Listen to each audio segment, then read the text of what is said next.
Miss Carter, I believe you can play hard, you're supposed to compete, but I believe you can do it without being cheap, and that's what you did with a cheap shot. Chennedy Carter's career was supposed to be on the rise, but after that infamous Caitlin Clark incident, the tables have turned, and not in her favor. Once a promising young star, she's now finding herself on the wrong side of the league. When you thought it couldn't get worse, guess what it did? There's no lying. I'm competing. I'm going to compete. I've already let you know I'm going to compete. If you're going to throw punches first, I'm going to compete. It's all love. It's basketball.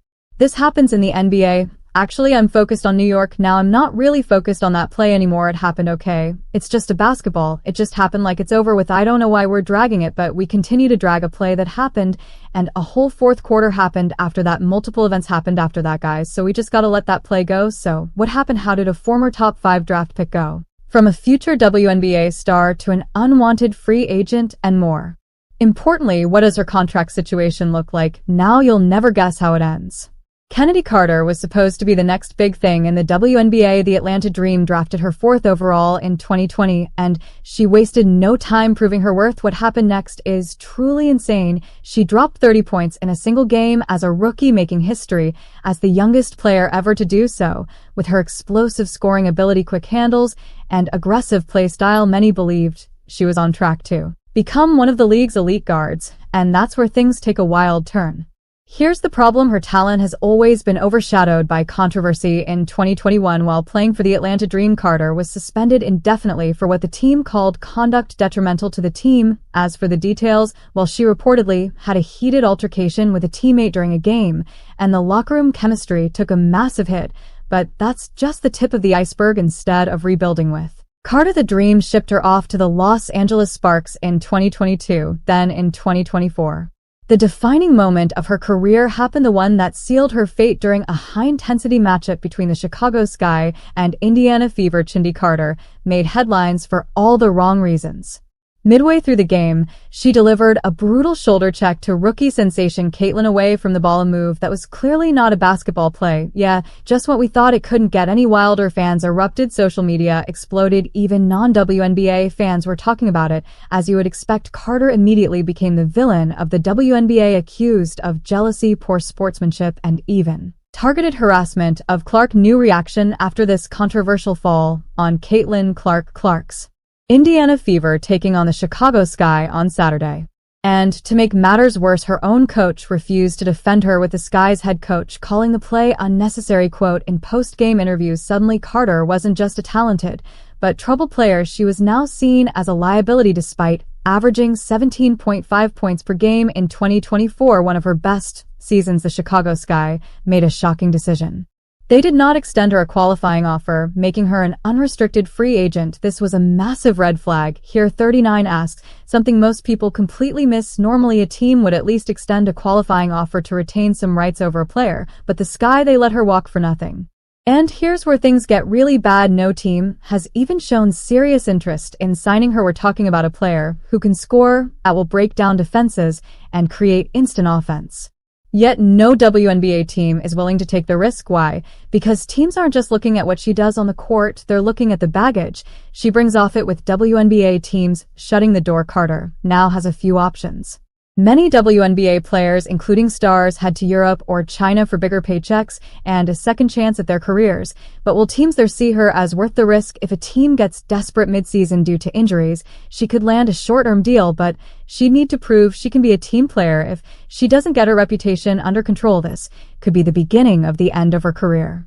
At just 25 years old, it's crazy to think Carter's WNBA future is already in jeopardy, but actions have consequences, and the Caitlin Clark incident may have been the final straw. Chennedy Carter bet big on her attitude and style of play, but it looks like the league has called her bluff. Her talent is undeniable, but in a league where reputation matters just as much as skill, she's learning the hard way that instant regret hits differently. When no one wants you, it was kind of check out, because not one of these players I don't think has a problem with Angel Reese herself. And then suddenly, with Chennedy Carter gone, she was the Sky's best player. The Mystics surprised so many of her spies. Nothing has trended that way. But like, it's mad because you're seeing Dana Evans probably staying. The truth behind this is absolutely insane, that WNBA loves to pick and choose who gets to be controversial and who gets blackballed, and Chennedy Carter, she just found herself on the wrong side of that equation. Her talent is undeniable, but after the infamous Caitlin Clark incident, no WNBA team wants to touch her. Why? Because she committed the ultimates in going after the league's most valuable before moving ahead in the video. If you have not liked the video yet, then like the video and subscribe to the channel. Asset, this isn't just about a hard foul, it's about power perception and the politics of the WNBA. Make no mistake, Carter is a baller. She was a top 5 draft pick, averaged 17.5 points per game last season, and has the kind of offensive firepower most teams would kill for, and we're going to have to start calling Chennedy Carter the microwave of the sky coming in off the bench. I love Jewell Loyd's mom. The cameras love Jewell Loyd's mom too, but suddenly she's radioactive. The Chicago Sky didn't just let her go, they didn't even extend a qualifying offer, which is almost unheard of for a player of her caliber. And the rest of the league crickets, no teams lining up, no rumors of a deal, nothing. So what changed? Caitlin Clark isn't just another rookie. She's the biggest ratings draw in WNBA history. The league needs her to succeed with billions of fans behind her. The WNBA is already fighting for mainstream attention. A player seen as disruptive or negative isn't someone sponsors or teams want to invest in. But let's be real, if this were a Job Wilson or Breanna Stewart, the league would find a way to move past it. But Carter, she doesn't have the same protection. Let's talk about how the WNBA treats its stars differently. We've seen other players get into fights, cause drama, or play dirty, and yet they still have jobs. Diana Taurasi has been called one of the dirtiest players in the league, but because she's a legend, it's brushed off as competitiveness. Angel McCoughtry and Liz Cambage had major chemistry issues on past teams, but they still got second and third chances. Brittany Griner has had on-court fights, but she's still one of the faces of the league. The WNBA loves to pick and choose who gets to stay and who gets thrown out, and all areas. From just being able to consistently attack the basket, mid-range, pull-up, even just knock down a couple threes this season. I think I've allowed everyone to see that the work that I've put in is showing. I'm a player that works hard, and I take my craft serious. So just being a 3-level scorer, thank you. Andy, hey Chennedy, how's it going? I'm good. How are you? I'm well, thank you for asking. When you look back at your career, we had the 2022 season with the Sparks, and I think everyone can agree that might not have been the best fit for you at the time. You take a year off, you come here, and it's pretty much one of the best comebacks you could imagine for taking a year off on the W, and everything like that, whether it was on the court, off the court, mentally, strategically. What do you feel helped you have this resurgence and show that you belong here, and you prove that you have your stake in the W? Well, I think it was the time. I think that one of the things that people didn't realize was that my clock had just gotten larger. I had more time to plan and prepare and just work on my game for my return in general, and then just work on my mental and, physical ability outside of basketball. So while I was away from the game, I was planning and just getting ready for other things I wanted to do and things that I wanted to accomplish. You had everything: a promising career, a chance to make real money, a shot at being a household name. But instead of playing the long game, you let your emotions, your ego, and your pettiness get in the way, and now no team wants you. This isn't just about one foul, it's about how you handled it afterward and how you made sure no one in the league would want to touch you with a 10-foot pole. Chennedy, let's be real, you could have played this smart. A hard foul, okay, it happens.